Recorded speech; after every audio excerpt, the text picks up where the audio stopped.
two, one.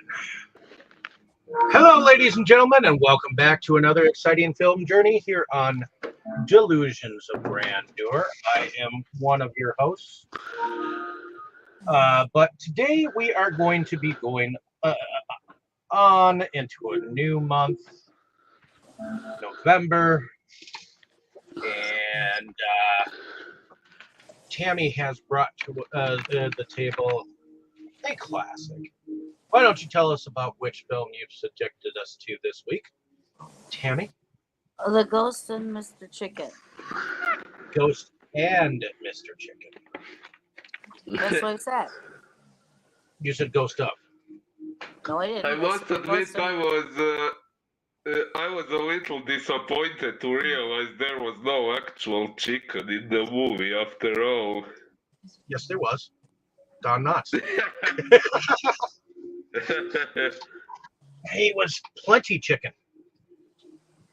But in any case, Alan Rafkin is the director of this particular film. It was filmed in 1966, and it stars none other than Don Knotts and quite a few other people once I pull up the IMDb page.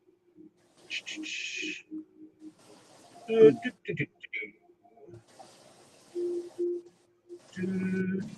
we go. And this is what IMDb says about the film before we go into cast.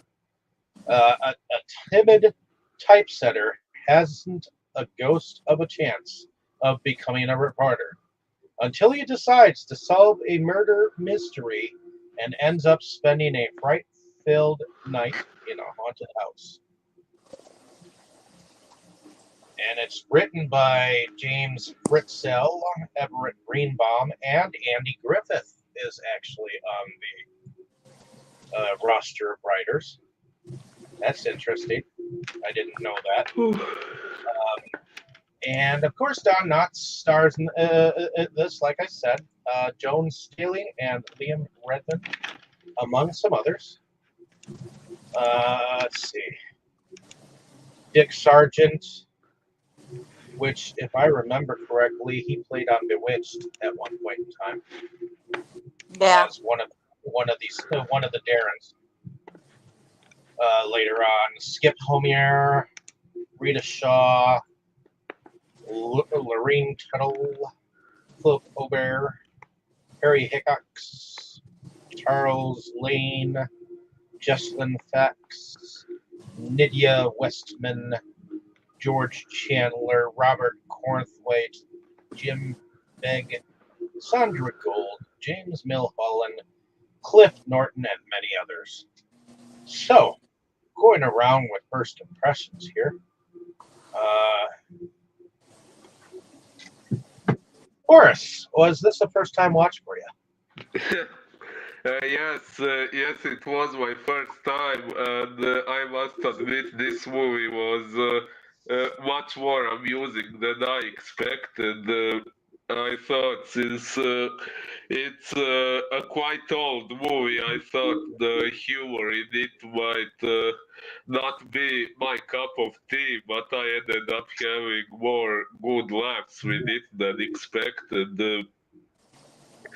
And there was also a fairly good dose of mystery, although I expected a longer part of the plot to take place inside the haunted house, and I thought there would be more ghostly encounters and supposedly paranormal moments and things like that, which the movie didn't go in that direction after all, but it was still interesting enough, like I said, with enough good humor and stuff. So I'd say my first impressions were quite good.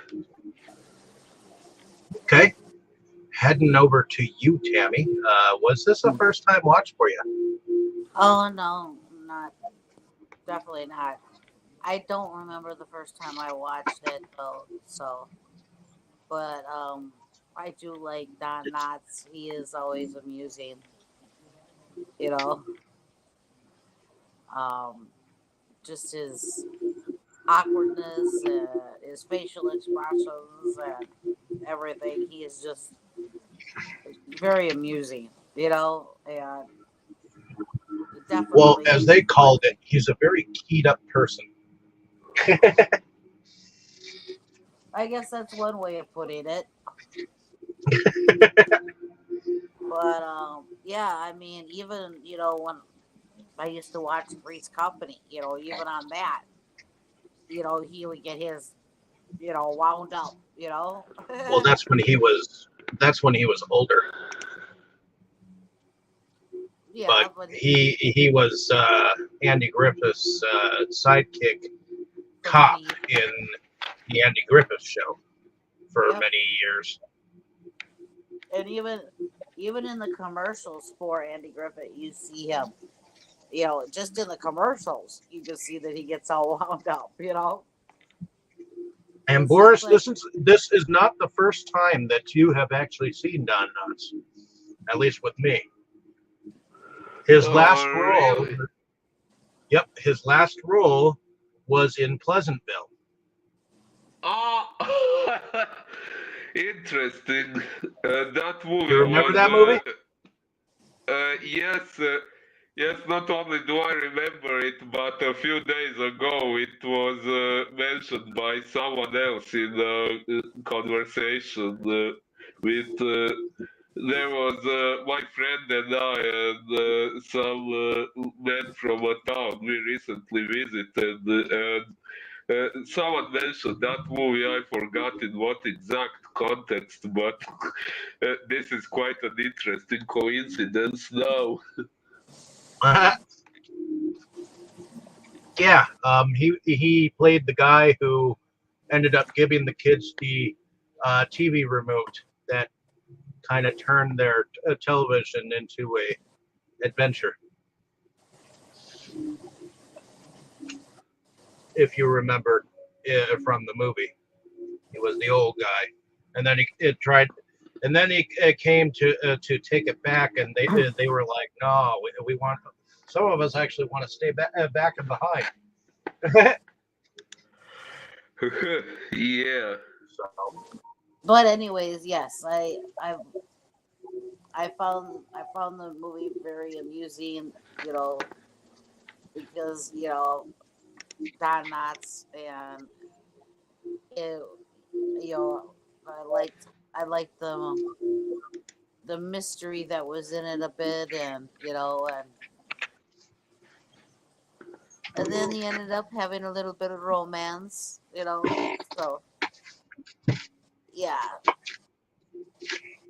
I definitely enjoyed it. It's like I said, it's kind of hard not to enjoy something that he's in.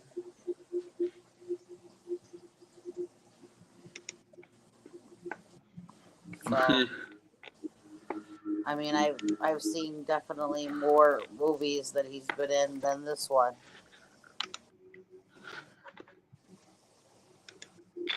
So, Oh, yeah. oh, what's the name of that one with the fish? oh, uh, we didn't we do that one just not too long ago? On the other channel, maybe. Oh, on the other channel, Maybe. What was it called again? the Incredible Mr. Limpet. Yeah, The Incredible Mr. Limpet. I like that one a lot. That's one of my favorites. I think that's how I ended up getting the set that I have, is because I really wanted that one. So I'm pretty sure that's what prompted me to buy my God Not set.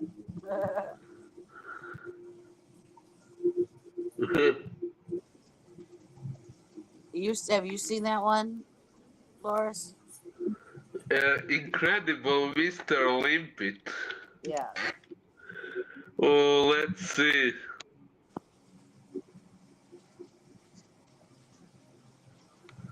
Let's see. Oh, wait.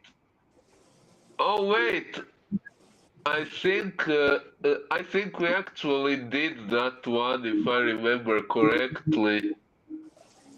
The man turning into a talking fish. Oh yeah, and sabotaging the Nazis. Maybe we did do it on this channel then. I think so. Yeah, that one was good, from what I remember.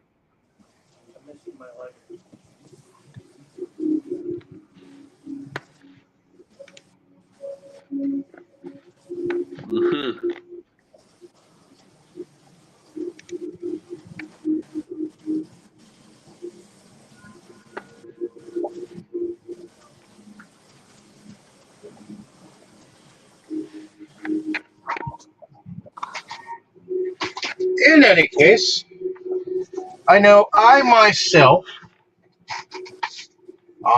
I'm not sure when I actually saw this movie, but I saw this movie very early on, and I know I've enjoyed Don Knotts movies ever since, and I've watched a fair amount of his over time, and I think this is actually my favorite besides The Incredible Mr. Limpet myself. So, uh, that being said, he is a nut, and but an early nut in comedy. His comedy is somewhat awkward, Do you think but he acts so awkward? he acts so dim-witted. He acts so dim-witted. Yeah. But once you get used to his antics, I mean, to be honest, I thought that the dude that kept saying "Ah, boy, Luther" was more annoying.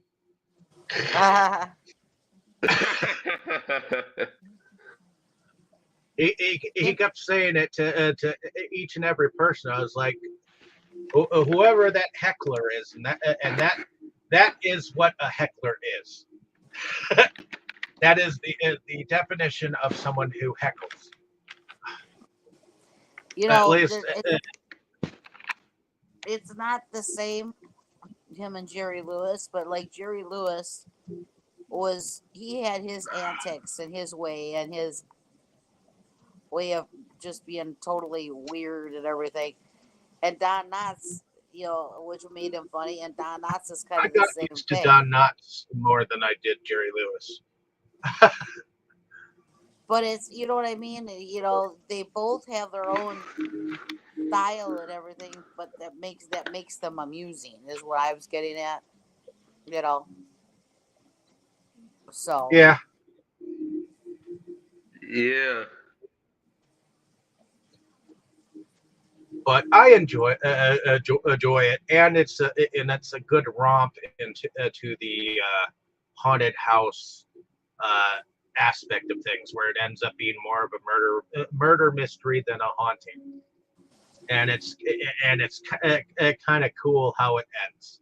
So, but other than that, it's enjoyable. Oh, and Uh, I guess apparently that random Republican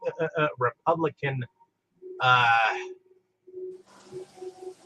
polit- political commentary that you got in movies of the yeah. That electrician must be a Democrat. era.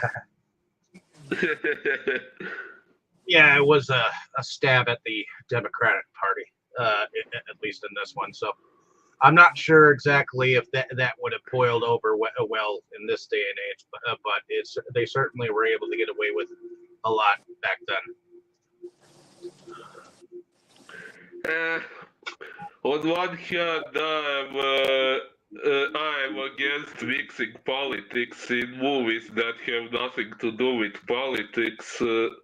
But then again, there should be artistic freedom, and if someone wants to express themselves that way, they should be allowed to. Oh, thankfully, there's only the one political quip, but we'll get into that when we come across it. So, Tammy, bring us into the plot. Well, hey, his last name is Haig, right? Luther Yeah, Haig. Luther Hegg. Luther. Yes, Higgs, I think. he's just does the basically he works at the newspaper. Basically, I believe he does the typesetting for the paper, but he would love to be a reporter. You know. Yeah, basically the behind the scenes. Those are the guys that evidently these machines would have the ink and the molds in which because newspapers used to do things by by straight ink. Right. That's Like why I said really, I think it's called a typesetter or whatever. yeah. But he's got dreams of being an actual reporter, and um but he really doesn't know how to assert himself, Or articulate words very well. not as well as he needs to be a reporter. No. And so in the opening you see him driving along in his Etzel. Is that what it's called? Yes. And um he thinks that he sees a murder. Oh yeah, there is a woman screaming, very much literally screaming bloody murder. Right. So he turns the car around, and you know she keeps saying, he's trying. There's a guy laying there in the bushes with his head bloody, and she keeps going. What the funny part is, she keeps going right by this bush. Boom, and that's it. Boom. And then there was boom, and she keeps going, and then there was boom, Spudo. and he's all wound up. He's taking pictures and everything, and he never even checks the guy to see if he is alive or dead. And he tells her to go. I think call the police. He takes off down by the paper, and or no, he went to the police station, and he can't. He keeps trying to tell the story. He keeps trying to tell the story, and it's not like coming out, you know. And everybody keeps interrupting him, and nobody. And And you then, of course, know, the victim walks in, and he evidently was drunk, in a drunken stupor, with his wife in tow. I so think. yeah. So once he finally does get out that there was a murder, yes, the murder victim walks in. I must admit that which was a screws up brilliant twist. which screws up his story, and the guy who is like the main writer makes fun of his butt and calls him Mr. News, and he thinks he's going out with this girl named Ethel, or I think that's her name, right? Ellie. Ellie. Alma. Elma. Okay, we all got it wrong except for you, Elma. Alma. Okay. Sorry. That's okay. So what do you think about him trying to spit this out and tell him what's going on? And everybody interrupting him and nobody wanting to believe him. And and he's trying so hard to get this story out, and they're just So hard that he tried to convince He's a nervous the dude to guy that begin he's with. dead. Well, he thought he was dead, and to all apparent purposes, he looked like he was dead. So he must be dead. Uh, but when he gets to the police station, he isn't even able to spit it out in time. Well, part of it is because the guy who makes fun of him like consistently since he gets there and saying shit against him, you know. Oh, yeah. But you feel sorry for him at the end of it because you know he was trying to do the right thing, and yet he got it all screwed up to begin with. Thankfully, it wasn't something that he had already printed or had printed in the newspaper he worked for. So, Yeah, maybe I did feel a little sorry for him, but it was also hilarious. Can't deny. yeah, it was definitely funny as all heck. well, yeah. Basically, it seems like as we go through this, you'll see more of it. But it seems like people like to heckle him, and nobody really Like to likes. make fun of him. Yes, He's kind of like the town joke. the only one that seems to be actually nice to him is Alma. Yeah, You know, she is genuinely nice to him, and no matter what and she quirky, generally likes him. and no matter what quirky way he says things, or off the wall or whatever, she gets it, and that's fine with her. But Yeah, she's supposed to have a boyfriend, or he thinks he's her boyfriend. I forgot what his name was too. Ollie. Ollie. Okay, Ollie thinks he's her boyfriend. Let's just put it that way. And Ollie totally loves to pick on Luther. I think that like makes his day to pick on him. But yes, Luther is staying in, I would say, a boarding house type of situation, Yep. and the women there, they they're always they're older women, but it seems like the two of them are always like in the competition with each other. Well, I had 10, and then just for an example, she'll say I had 10 of this. The next one will say the other one will say no, I had 12. Well, no, I had this. The two of them are constantly trying to one up each other. Those two. Yeah, the Yeah, other and one, they also seem to heckle our Mr. Luther. some of them do. The one lady that I think it is her home. Yeah, The one that's she does not. actually no, the one that's is just bringing out the food and everything. I'm assuming that it is actually her home, Yep, and she seems to care think about the him. world of Yes.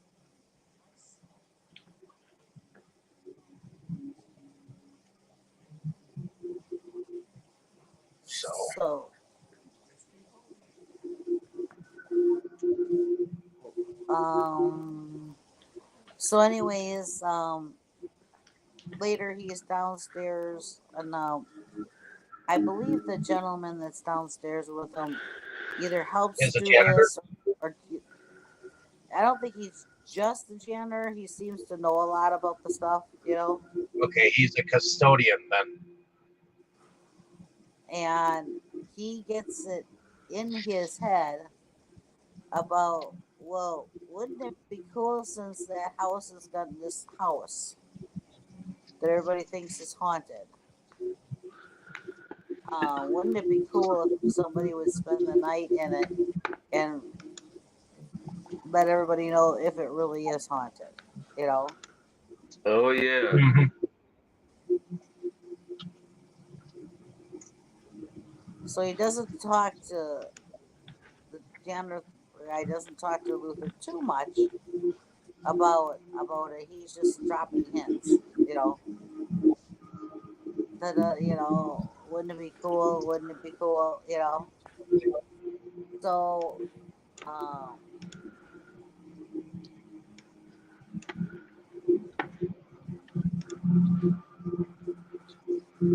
Mr. Uh, actor Sargent. What was his name? Oh, you're talking about the custodian dude? No, I'm talking about his boss. Oh, No, that that's would the be name I George. forgot. That would be George Beckett is his boss, played by Dick Sharp. Ah, Right. Ollie says something to him about this house, and who could we get to go in there? And they're going back and forth, and just then Luther walks in, and it's like obvious that they're gonna pick him. Well, one thing that happened was evidently while Luther was down in the typesetter room, evidently Luther, with that dude's help, wrote a story and got it into the newspaper. And his boss walked into the newspaper. It was like he was all proud about this article because it was generating a buzz. So he walked over to Ollie and was like, "Did you write this?" And he's like, "No." And they find out that Luther actually wrote it. oh yeah. And that's when they were going back and forth in front of that custodian guy, and that custodian guy kept saying things that suggested the night to figure out whether it was actually truthfully haunted or not. I like when they walk in and he's just sitting there, and then he stands up there like, "Well, do you believe in ghosts?" No. And he's going, the house is made of brick and mortar and something else. He goes, "So no, I'm not afraid of, I'm not afraid of the house, and and he Yeah, tries to that act all tough. He's his a moment of bravado in front of people of authority. right, his what is it? His body is a temple or something. He says because he proclaims to know karate. Mm-hmm. Ah, Uh, One question to all of you: would any of you spend the night in a haunted house? uh, interesting question. I probably wouldn't be afraid of ghosts, but I don't know, things like spiders, rats, things like that. Uh, Well, then that's what will. you just hope that they're big spiders like tarantulas that'll eat the rats, and then they'll leave you alone because they'll be too busy. They'll be too busy with the rats. But aside from have rats and tarantulas and whatever else, would you stay the night to see if there really was a ghost? Actually, if that was the only issue with spending the night there, then yeah, truth be told, whenever I have actually tried to experience anything supernatural, I had no luck. So, yeah, I would. If I was at a place where I could test something like that, I probably would.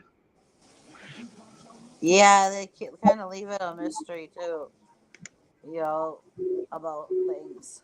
But yeah, I probably would stay in a house just to be okay. You say it's haunted. Let's see. You know. Yeah. Mhm. What about you, As David? would Would I, you? Uh huh. in a heartbeat. I said in a heartbeat. Okay. Sign me up. Hell yeah. So the thing Just about don't. this house is Just don't sign me down to hell.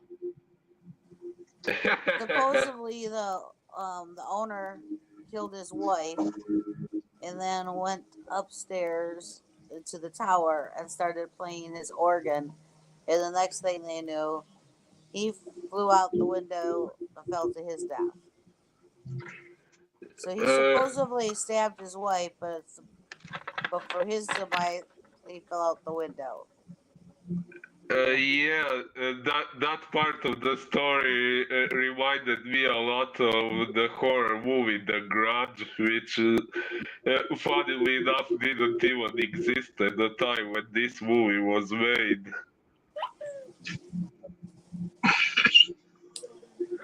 Why does it remind you of The Grudge?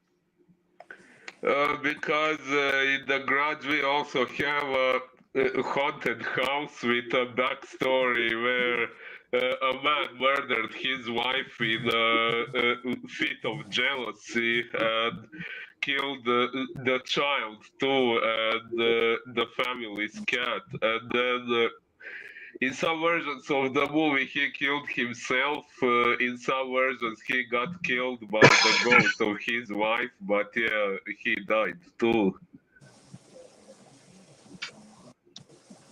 Well, there's a major difference. There was no child involved. There was just a jealousy of the wife. Yeah, yeah. Well, it's not the same, but there is a bit of a similarity. I But could I see will the little also, bit of similarity. but I will also say, as soon as there was the word about a gardener from that house still being around. That was when I began suspecting that there would be a twist that the dead husband maybe isn't the killer. But yeah, I thought the gardener would turn out to be the killer, which didn't end up being true. But at least I was somewhat on the right track. But yeah, uh, that being said, we have to rewind a bit because, well, because of his bravado, uh, Luther accepts a challenge from the main writer, Ali. Um, I believe it was the next day when he actually was supposed to have a lunch with Elma, which I know it was a small town and it was a crowded cafe, but I honestly would not have sat at a table where one would have to wait for his seat.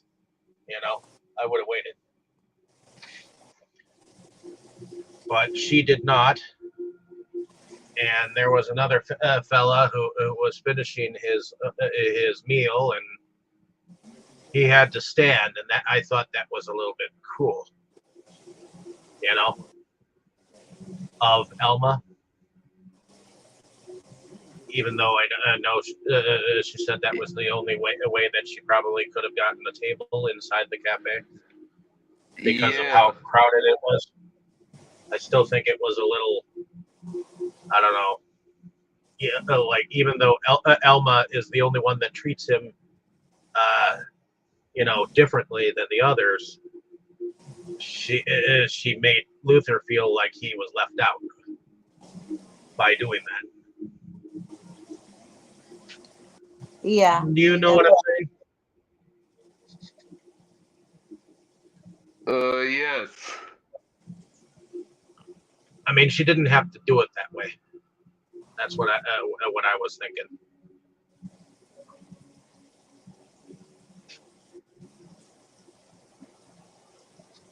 But and then Ali came in and took his seat, and she even told him, "Hey, that's Luther's seat," and he didn't do jack shit. So, and then I think this is when the challenge was accepted because he said that he would do it that night at midnight, I believe, right? well, yeah, it's supposed to be there at 11:30 because they want him to be in the house already by midnight. So he's supposed to And be. he had already attempted to go and try to get inside about that guy who wants the house bulldozed was there and was like, "This is my property and it's getting bulldozed by Monday." So Oh, yeah, there was a really good twist with that character. I didn't see that coming. well, he put the squeeze on the lawyer, but then Luther went and spent the night, uh, which after having spent the night, after having spent the night, his wife, who was part of this uh, society of the occult, Solomon, Solomon, Succotash, or whatever the fuck they said. But Tammy, why don't you explain his night in the haunted house? Yes. First, he tries to go in it, and the door won't open for him. And so he goes Well, it around. does open for him, but then it closes on his ass. Right. Oh, yeah. So then he goes around to find another way and ends up going down the coal chute because it opens up. The cool shoot. Which, if you remember, there was another movie that we had watched, Haunted Honeymoon, where they ended up using the coal shoot, didn't they? Uh, yeah, I vaguely remember that movie, but not really the details of it. It was a black and white one, right? No, that was actually color. There was one that we watched that was same title that was black and Ah, yeah, yeah. white, which I had us cover because there were two titles titled that, and because they were slightly different. Yes. But in any case, So yes, back to you here. he's there, and after finally getting out of the coal and everything, he makes his way upstairs, and he's just got this big old flashlight in his sleeping bag. So, um,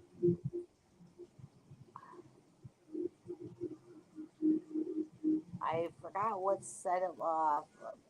Maybe it was when he came up that he saw himself in the mirror and scared himself. And at this time, I don't think there's anything wrong with the portrait, but he is trying to set himself up for the night. So he gets all comfy in the sleeping bag and on it looks like a leather couch, and he keeps hearing noises, and um, so he gets up and he throws this book at the bookshelf, and the bookshelf opens up to um, a secret like, and it's not. It's more than a room. You know, it's More like a hidden staircase to a secret room.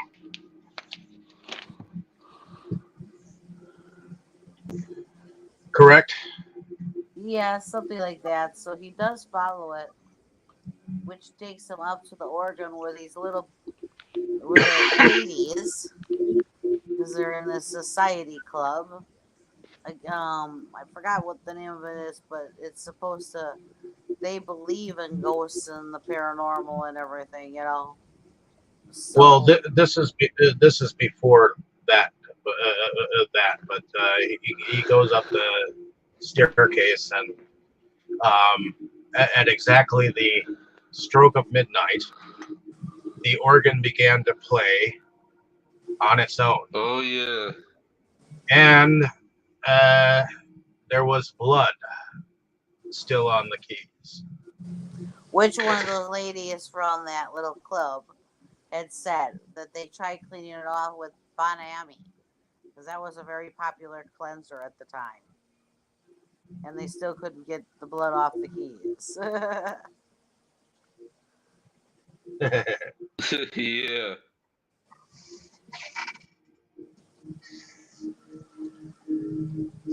So I believe at this time he like somewhat freaked out and took off so that the, the ghost would not get him.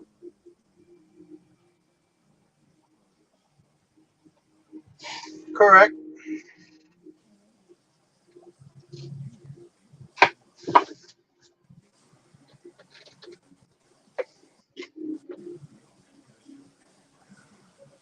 Okay, so yes,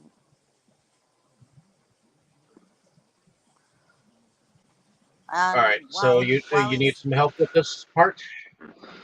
while he's up there, yes, the organ starts to play, I believe. Well, and before he even goes to sleep, you know, he's afraid of his own shadow, and he gets afraid of his own image in a mirror, and the whole place is all cobwebbed and stuff. So he gets scared of everything as he goes throughout this house. But as soon as the Eh, organ plays, he like skedaddles down the stairs, and as he goes out and down those the other stairs, he runs into the picture that has these garden shears and this blood leaking out, or what looks like blood, down the portrait. And that's when he conks out, and evidently he wakes up and he's surrounded by his newspaper people, and he tells them the story, and they kind of retell it and print it to their newspaper. And everybody begins reading this article, including Yes. the guy who is supposedly supposed to bulldoze over the house. But the Society of Ladies evidently is run by the evidently president of the bank, in which it would be able to sign off on the property. And his wife kind of pushes him to, well, this place is now a historical place with all this ghostliness going on, dear. And evidently she owns 51% of the bank. So whatever she says goes, and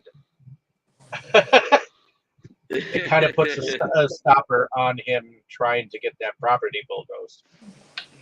Well, yeah, she keeps saying, telling her husband, "Well, you're not going to sign that yet." But the guy is going to be here. I already told him to be here on, be here today. You're not signing that paper, you know. So Yeah.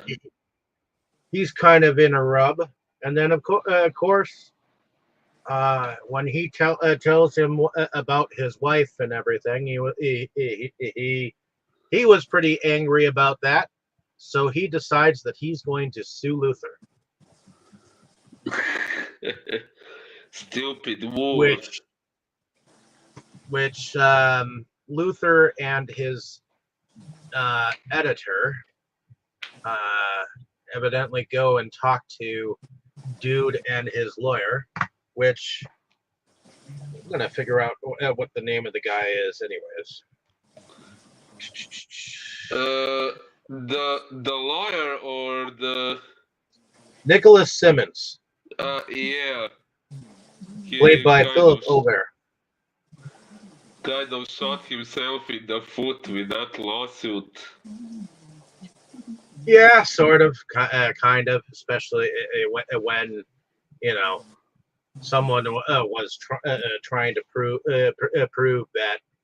I think the gardener was pretty much trying to prove his theory by doing what he did. It's just unfortunate he was unable to get inside the house when Luther was trying to show everybody, what happened. But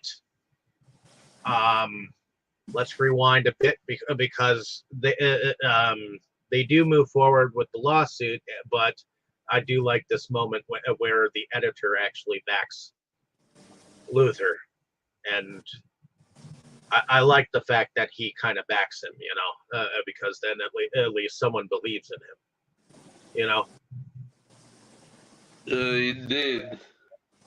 And if he doesn't back a story that he fully believes in, then he stands for nothing, anyways. But he also tells Luther, if we lose this suit, you're not going to have a job, and neither am I. And he will make sure that he will never have a job again in this town.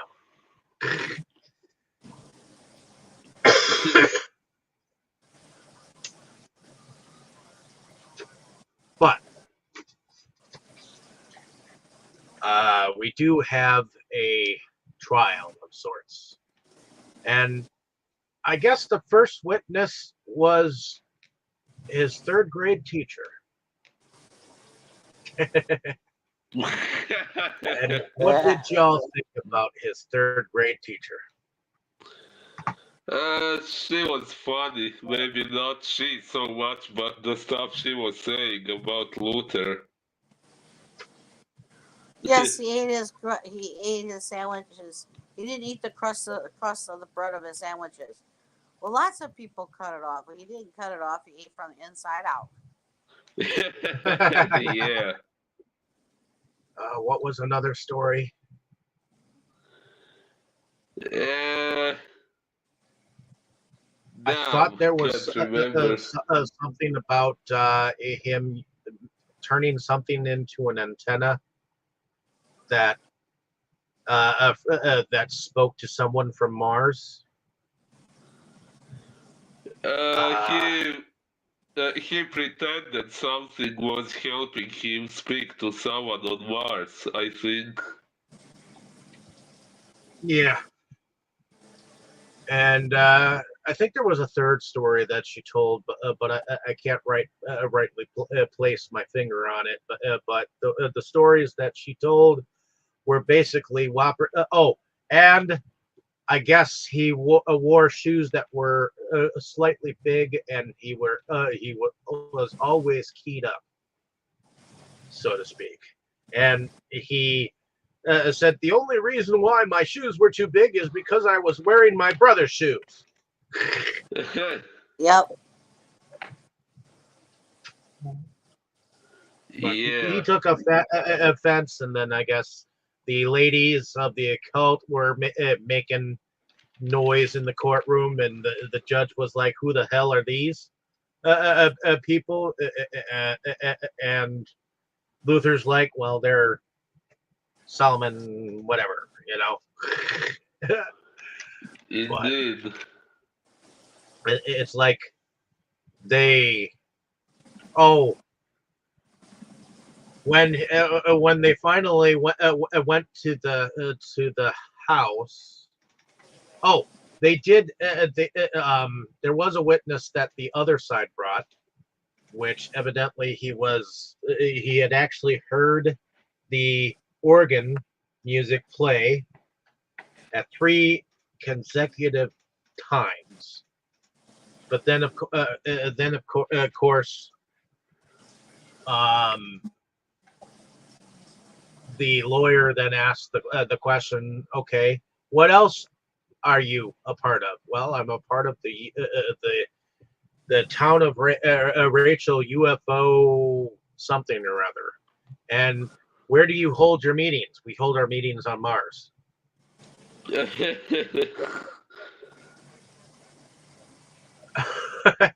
So that kind of discredited that witness, sort of, kind of.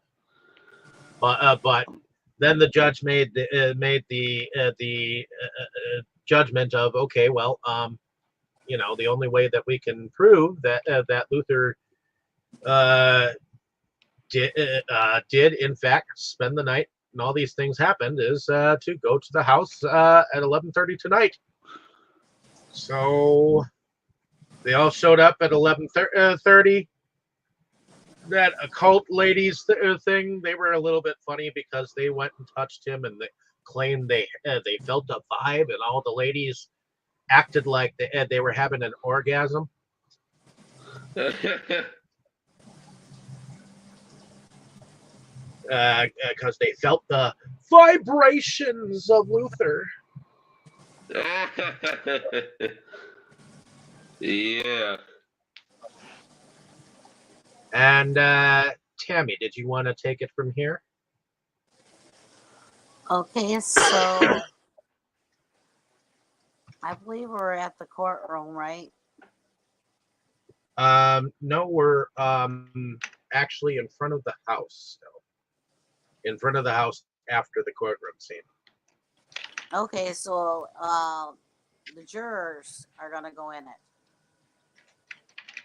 because the judge says the only way he can be sure of anything is if they go check it out themselves.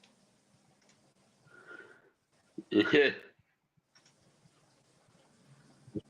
Yep. So while they're entering it, a gentleman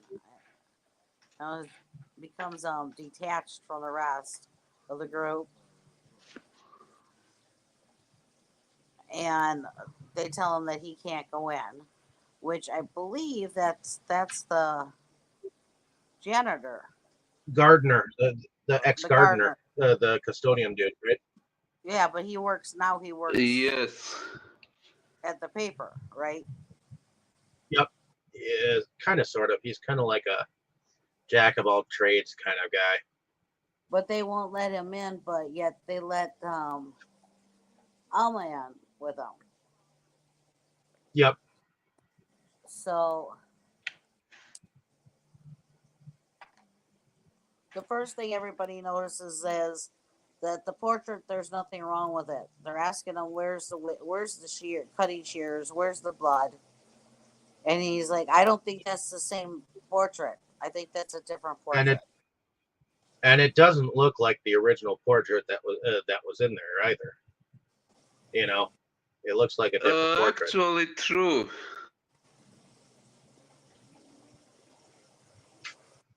So then he because I gets them. remember it being painted a little bit better. He gets them to go into the room where he was gonna sleep, in the bookcase, and he's like, "Well, I I heard this and I heard that, and I picked up a book and I threw it like this, and nothing happens. And he goes, and I picked up the book and I threw it like this, and he does this about 4 times, and of course, nothing happens. Yep. So it's like everything he says isn't happening. So then now they're all gonna go up and check out the organ, But but some of them, a decide they lot of don't want. them, decide that they're not going to. So just him and the Right. judge end up going up there. Well, him and the judge and Alma and a couple other, and the guy that the owner of the place.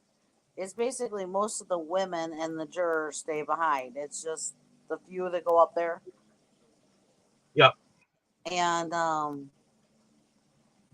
so he tells them, "Yes, I got up here, and um, I looked around, and everybody's noticing that the blood is still on the keys and everything. And it's just gonna be midnight, Well, that part is right. Right, it's just gonna be midnight, so they're waiting for midnight tip because supposedly other people have heard this organ start playing at midnight. Okay, Uh-huh. midnight comes and the organ's not playing, and he's sitting there going, trying to, in a way, coax it to play, if that's Yeah. what you want to call it. And finally, it's just, it's considered a wash. Nothing is happening the way Luther intended it to, or the way that it happened the night that he'd spent the night. So everybody leaves, and they basically make him look like it. Basically makes him look like a fool, and he's basically cried wolf, kind of, to the But town. Alma believes him, so she's investigating. So Yes. she figures out how to get that um, wall to open, and I believe while they're outside, um, doesn't the organ start to play, and then he goes, Yeah, the organ begins to play while he's starting to actually walk away, and so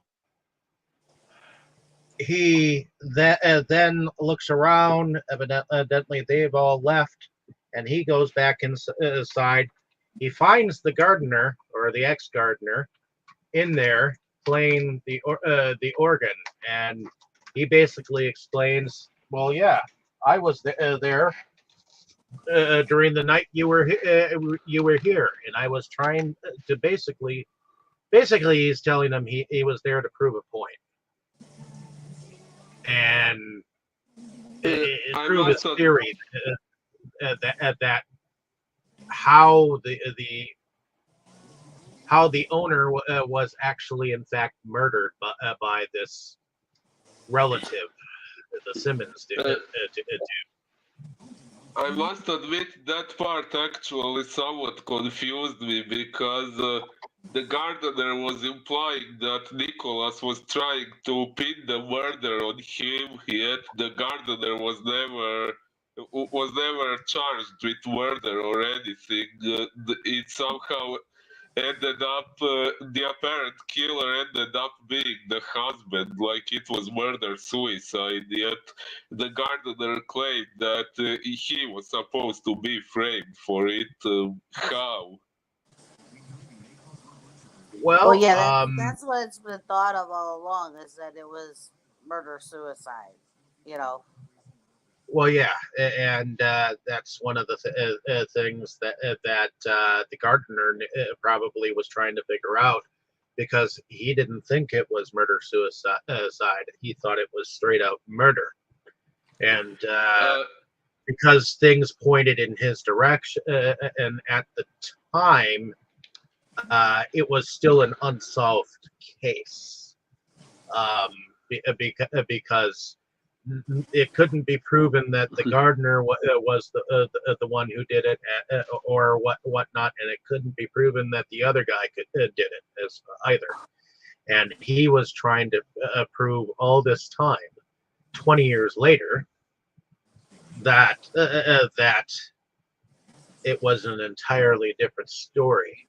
And because of Luther's bumbling through the house and finding that hidden staircase, which evidently had a hidden hallway as well,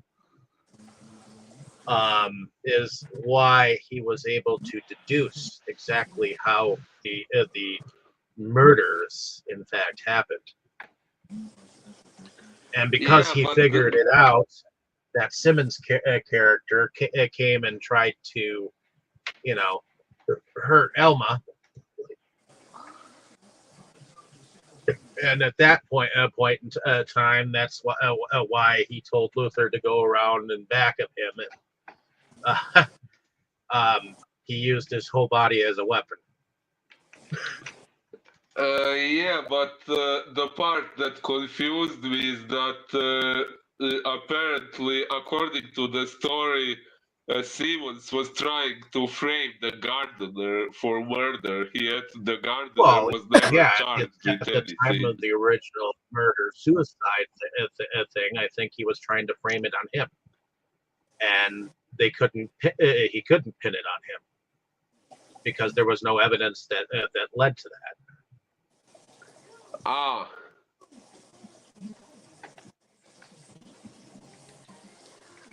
So yes, the actual um, owner Simmons, it ends up coming out, and he gets caught now. How many years later that he was the one, you know?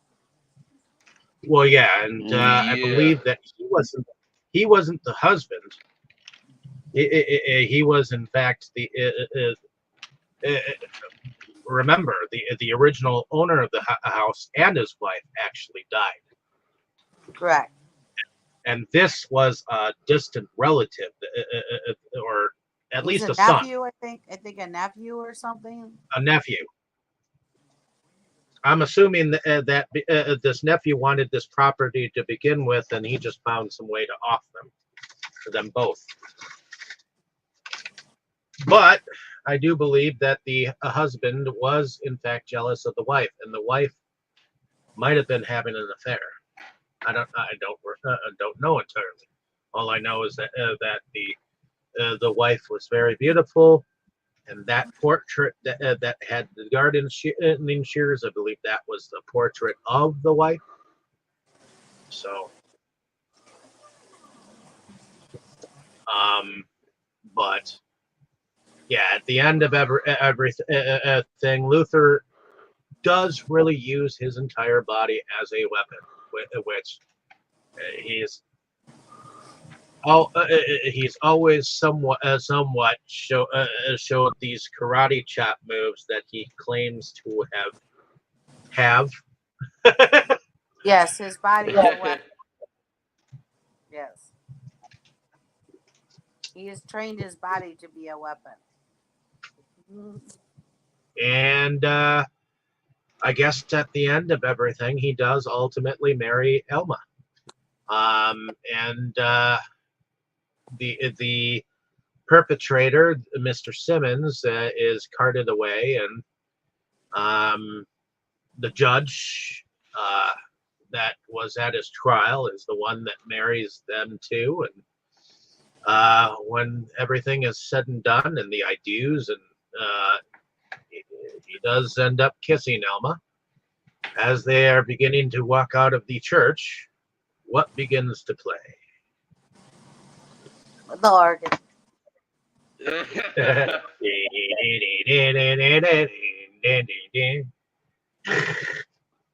Yeah, is it implied that the gardener is playing that somehow, or that there actually is a ghost after all?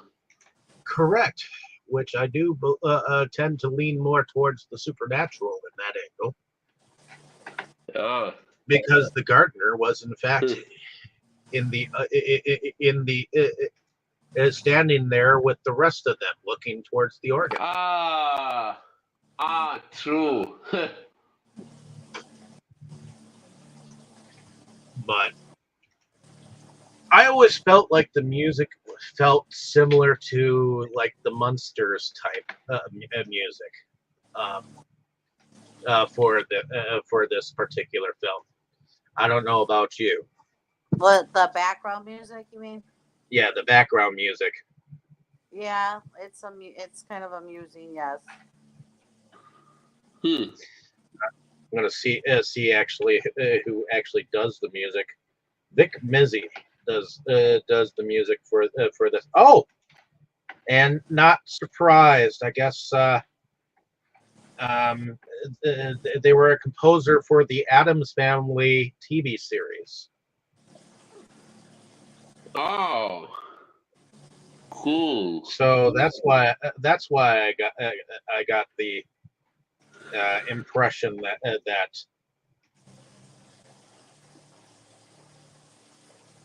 Okay, and I'm looking backwards because oh, okay, and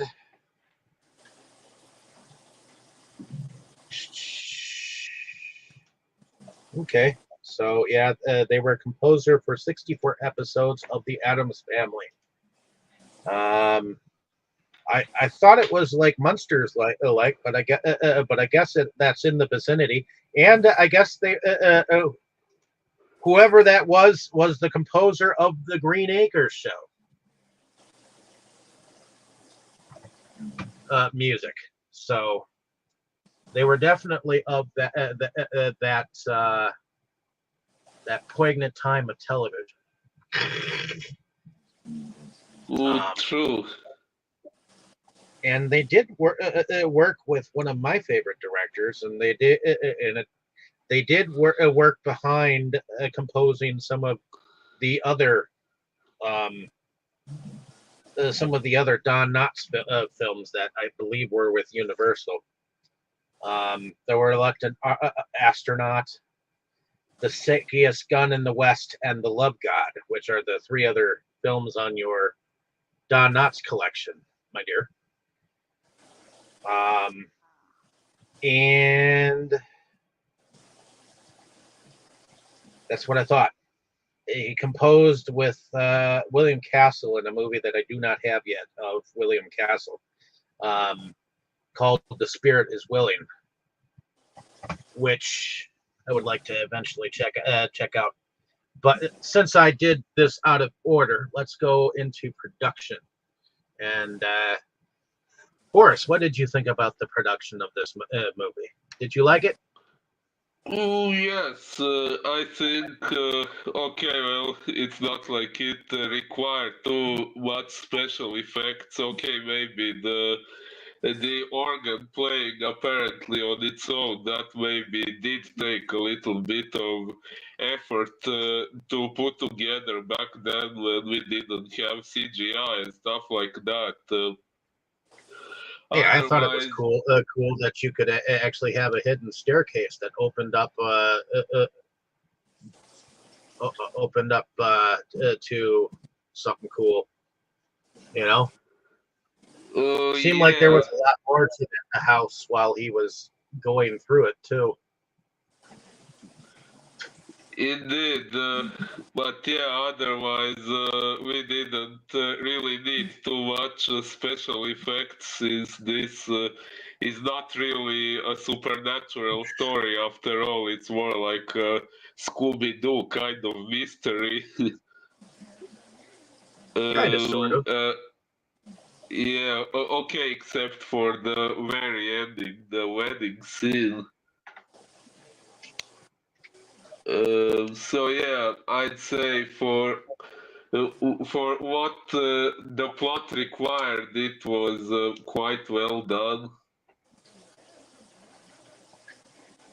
And I think Don Knotts speaks for himself as far as comedy is concerned. I mean, he is pretty much a one man comedy show. He can carry the film with his own Awkwardness. Yeah, Awkwardness, nervous, and nearly absolutely a clumsy absolutely, individual. absolutely. Absolutely, positively.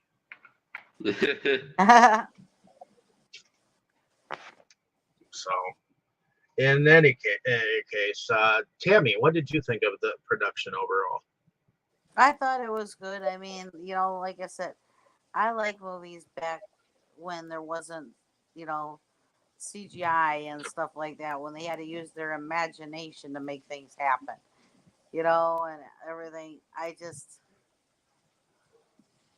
Um, so to, to me, those are more enjoyable. So I think, yes, the production was great.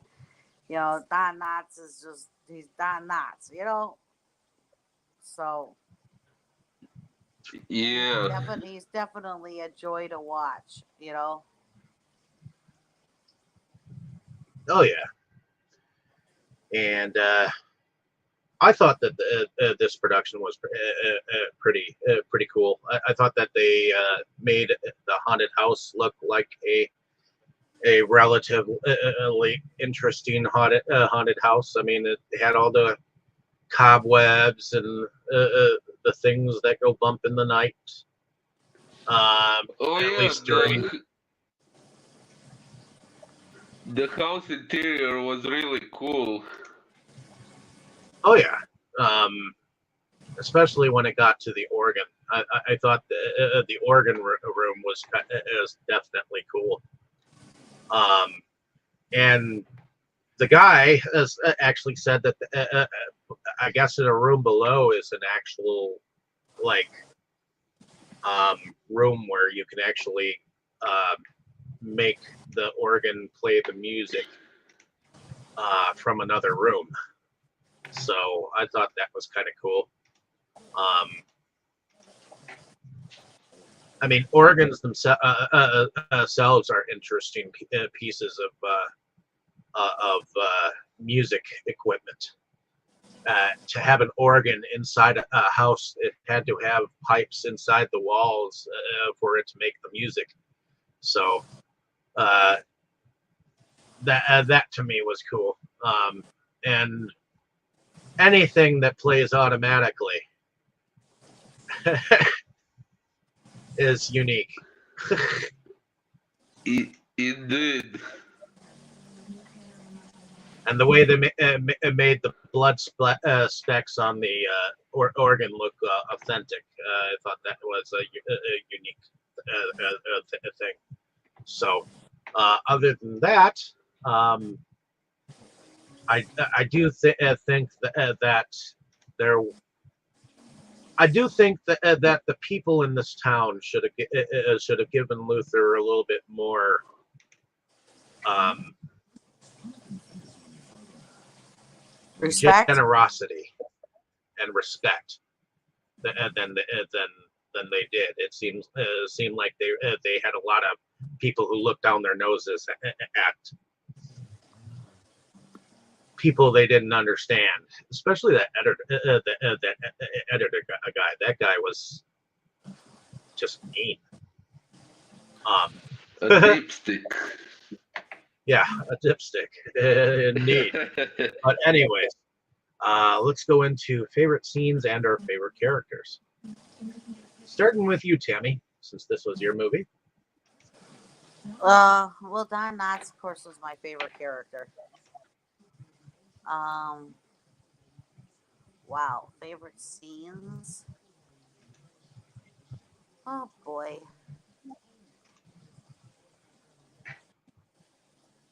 there's so many good little scenes. It's just, um, I guess I'd have to go with,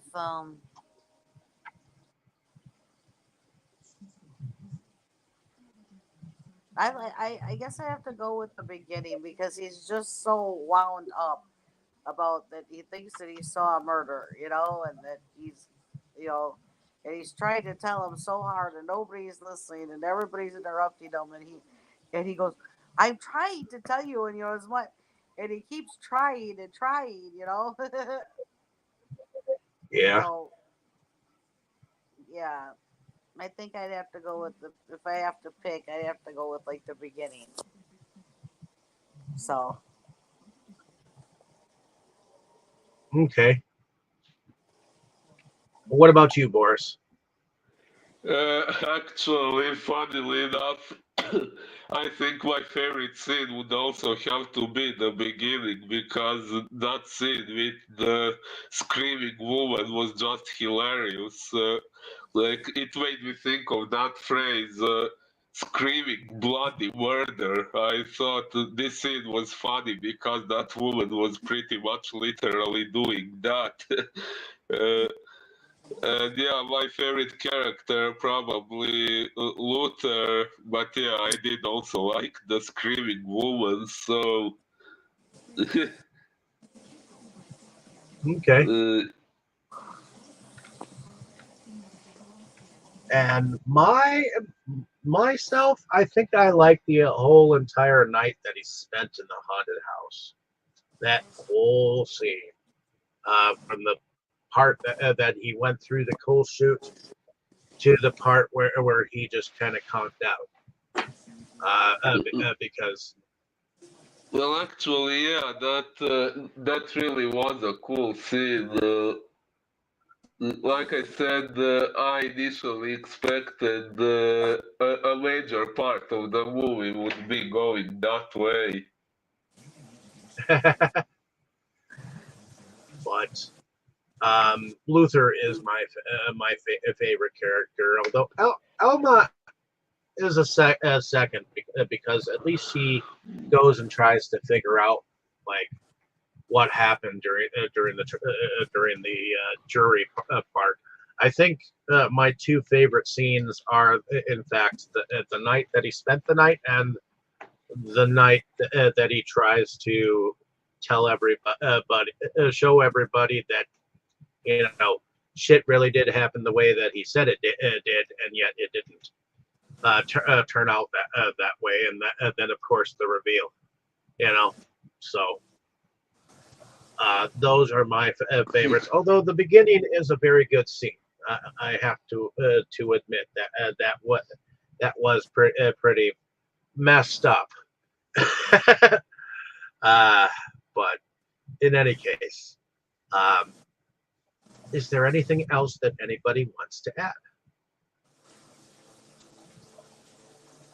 Ooh, ooh, not sure. Alrighty. Well, if nobody has anything to add, then I hope everyone has enjoyed our discussion on this film.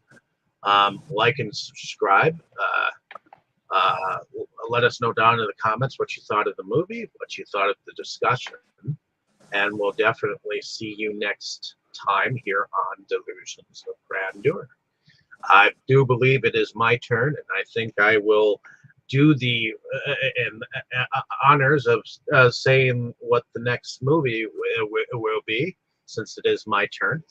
Um, I will go with Plan 9, which is the somewhat indie remake of the independent movie Plan 9 from Outer Space.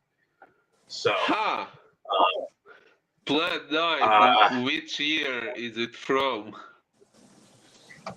it's just called Plan 9, and let's see. Plan 9, Yep, from 2015. 2015. Yep, Ooh, it's directed cool. by John Johnson. And at that note, I will let you, ladies and gentlemen, have a great afternoon. So we'll see you next week here on Delusions of Grandeur. Everyone say good night. good night. Good night, everyone.